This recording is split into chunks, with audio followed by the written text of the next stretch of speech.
What's up guys? It's another day, it's another vlog mga ka-keepers. And guys, na-miss nyo ba ako mga ka-keepers? Matagal din tayo hindi nakapag-vlog ng mga alaga nating isda. So kung napapansin nyo guys, wala na yung mga video natin, yung mga old videos natin. Tinanggal natin mga ka-keepers dahil meron tayong ginawang bago sa ating channel. Kasi nagkaroon siya ng violation guys. So kailangan natin tanggalin para ma-monetize yung ating mga videos. So ngayon mga keepers, samahan niyo ako guys sa panibagong episode ng ating vlog. Let's go!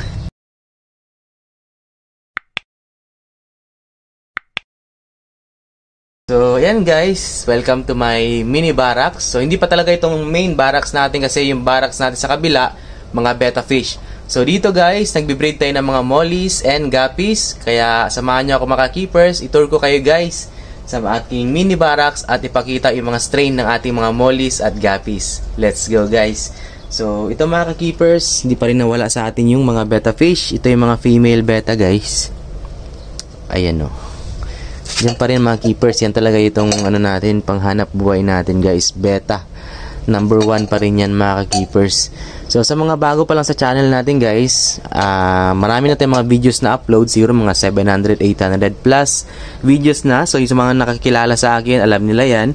Nagkaroon lang talaga ng violation, sabi ni YouTube daw, animal abuse, kahit di naman. Mahirap kasi mag-vlog ngayon ng betta fish mga keepers. Mas strict sila guys sa mga betta kaysa sa mga ibang isda. So, yung kahit na mag-flare lang yung mga isda sa mirror or malagyan mo lang ng flaring stick guys, bawal na bawal yung kay YouTube ngayon. Sobrang stick ni YouTube kesa sa Facebook. So, yun mga keepers, meron din tayong Facebook guys. Ayan, Monchings Aquaworld, i-follow nyo ako. At ayun mga keepers, dito naman, yung mga female pa rin to, lahat dito female betta. Ito, nagbe-breed pa rin tayo guys. Abangan ko na lang yung kinalabasan nitong breeding natin dito. Ayan. Breed pa rin tayo guys. Oh. So hindi yan mawawala. Ayun lang, may bagong naidagdag lang tayo. Wala na tayong mga ano guys. Wala na tayong mga flower horn dito. Natanggal na. So ang dito ngayon, simulan natin dito guys. Meron tayong gold guppies. Ayan. Pwede nyo itong bilhin guys. Yung mga gold natin na guppies. Ayan o. Oh. Gold guppies, meron tayo niyan. Ayan. Pwedeng pair, pwedeng tatlo. Yan yung mga gold guppies natin guys. Gold na gold. Dahil sa green water, nasisikatan sila ng sunlight. Kaya ganun guys. Yan, may guppies. Ito yung guppies natin. Number 1 talaga yan. Hindi mawawala guys. At ito, may naidagdag din tayo. Ito yung mga breeder natin ng guppies na gold. Ito yung mga male natin. Tanggalin na natin mga dahon-dahon dito guys. Yan yung mga male mga keepers. Yan mga breeder natin. Ito yung mga female na breeder. Yan sila guys. Oh. Yan. Diyan. Ito ating koi guppies. Ito yung mga fry ng mga koi natin. Yan ito. Ito yung mga unang batch. Yung unang batch guys oh. Ng mga koi guppies. Ito hindi ito binibenta guys, pinaparami pa natin kasi konti pa lang sila. Ayan, clear yung water nila dito kasi na mayroong sunlight. Ito naman yung mga fry dati hanggang ngayon. Ayan, dumami na sila. Tapos dito naman na side, ayan, nagbe-breed tayo ng BKBM or Black King Balloon Molly. Ito lalagyan ko pa pala ito ng ano guys, ng ganito para yung ano, yung fry hindi siya makain. For example, kumakain man ng fry yung mga mollies, lagay natin dyan. Tapos kunin natin sila guys. Ito yung female. Namatay yung isang female guys. Yan yung natira. You know. Yan, female yan guys.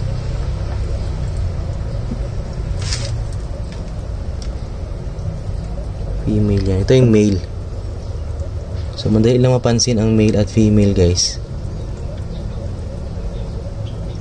Ayan, dyan.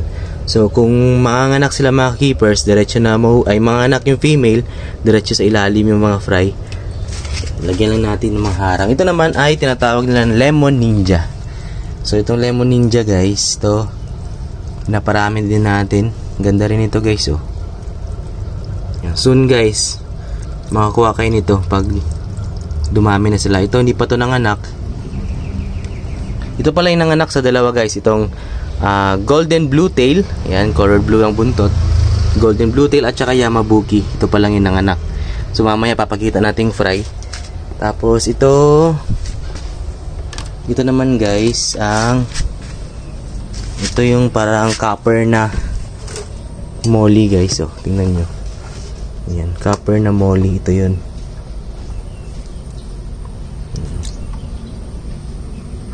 Copper molly. So ito sila guys, lalagyan din natin ito. Yan, para dyan siya manganak at hindi makain. Yan, mahulog lang yung fry dyan sa ilalim. O yan, diba? Yan, palutang-lutang lang yan guys. Yan, makalabas sila dyan. Ayan. At least safe yun mga fry. Dito naman, ito na yung mga fry. Ayan na siya guys. Oh. Ito na yung mga fry ng ating yellow blue tail, golden blue tail at saka Yamabuki. Ayan na sila. Ayan. So ito yung pagkain nila guys. Tubifex worm. Para mabilis lumaki. Ayan. Tubifex worm yung pagkain natin sa kanila. So yun guys, ito yung mga paborito ko na i-breed ngayon. Ito paborito ko to guys. Pero wala pang anak. Yung ating lemon ninja. Itong black king balloon molly, sayang yung female na isa na matay. Yan na lang siya natira guys. So yun. So comment naman kayo dyan sa mga molly keeper kung tama ba yung ginagawa natin. Kung kailangan ba talagang ipagsama yung male at female habang nanganganak, or kailangan ba talaga ihiwalay yung male na ganito. So comment naman kayo dyan guys sa ating comment section para malaman natin kung anong dapat gawin, kung tama ba yung ginagawa natin. Kasi ayun, kung kailangan ba pagsama para manganak. Yan sila guys. Oh. Ito yung pagkain nila. Ito, ipakita ko sa inyo yung mga pagkain nila guys. Kiti-kiti. Yan o. Yan, pinapakain ko sila ng kiti-kiti mga keepers. Ginagawa ko dito para yung maliliit lang na kiti-kiti ang lumabas. Yun. Yan yung pinapakain natin. Tsaka meron din tayong tubifex worm doon, naka-reserve lang. Ayan guys, oh, maliliit lang malabas. Yun guys, kain na sila. Kiti-kiti.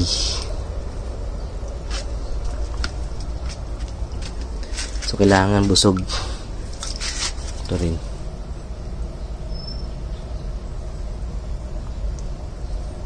Yan. So yun mga ka-keepers. Sana na-update ko kayo guys. So, check nyo lang yung mga video natin dyan sa mga available betta fish natin. Meron pa rin tayong available yan guys. So, tingnan nyo lang. Ayan. So, yun ang ating vlog for today. Sana supportahan nyo pa rin channel natin mga keepers. Huwag nyo kalimutan mag-like, share, comment, and subscribe guys. Maraming salamat. Till next episode mga keepers. Fish out. Bye-bye.